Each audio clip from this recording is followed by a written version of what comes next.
I really like the Beechcraft King Air. And the King Air has been around for a long time. Um, it actually went into production in 1964, and they're still making it today. They're still flying.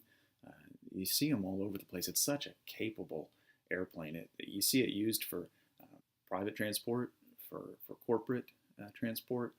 Some small commuter airlines use them. You see them used for freight, for skydiving operations, pretty much anything you can think of. It's such a capable airplane. It's small enough that it can fit into really short runway.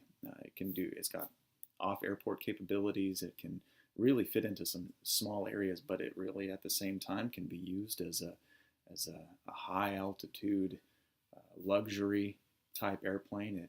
It can fly over weather. It's comfortable. Really a favorite of many for many years.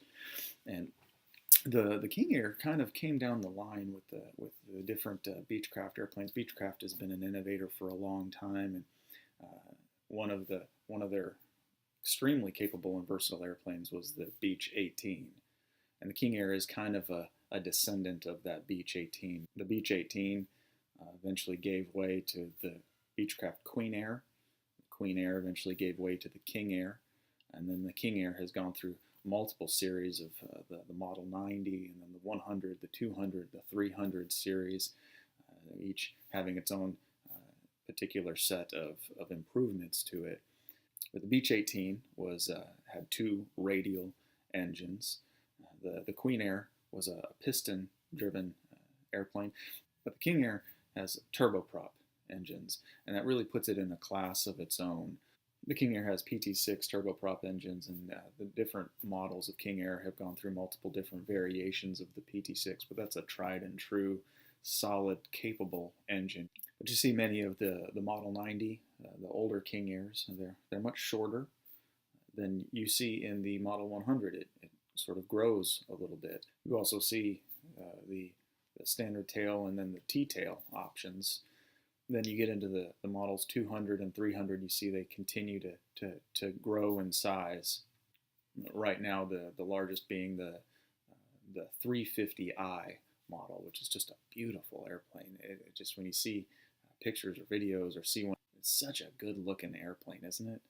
One of the great things about the King Air, though, is in addition to all of its capabilities, it's a pressurized cabin. It has high altitude capabilities. It's fast.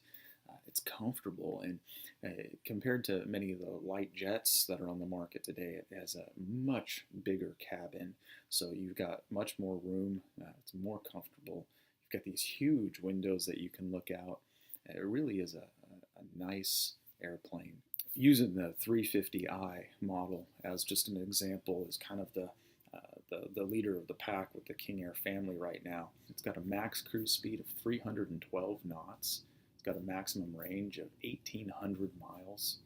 It can take off in 3,000 feet, can land in 2,600 feet. You've got the ability to fly over weather, be more comfortable, be more efficient.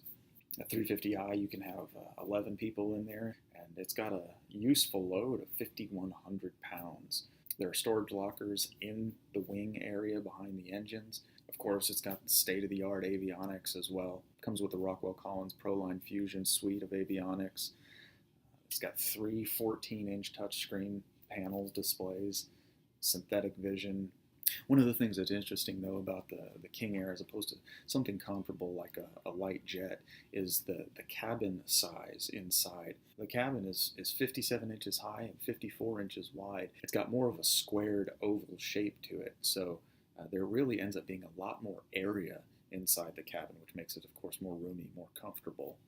It's funny coming from something like flying in a Cessna 150 with two people in it, and you're going to be lucky to get 300, 400 feet per minute climb. The King Air has a max climb rate of 2,700 feet per minute, which is pretty crazy. It's like a rocket. The funny thing is, I don't even really know what it is about the airplane, but I've just always been drawn to the King Air. I remember when I was a kid, there was one that was briefly was parked at the airport near our house, and I just always loved going and looking at that airplane. It just, from the moment I saw it, it grabbed me. And every time I see one, I just think, man, that is a good looking plane. If you enjoy learning stuff like this too, please subscribe and please check out our back catalog of videos. We have many other things that we're looking to talk about as well. Lots of plans in the works for different topics, different subjects. And if there's anything specific that you would like to see discussed, put that in the comments below, because I'm always looking for ideas. Again, this is sort of a work in progress. I just really enjoy talking about the things that interest me and sharing those things with others. I'd like to get more in-depth, more detail about certain types of airplanes. And the King Air, for instance, that I've been talking about, is one that I don't really have any experience with personally, aside from just reading about it and seeing them. I've never flown in one, although I've been in one, but I've never flown in one. So there are some airplanes that I just don't have as much of an intimate knowledge of, but I still find very interesting, and I'd love to learn more about it. If you have information or personal experiences with these airplanes, put it in the comments below. I'd like to hear what you have experienced and what your thoughts and your opinions are on these things as well.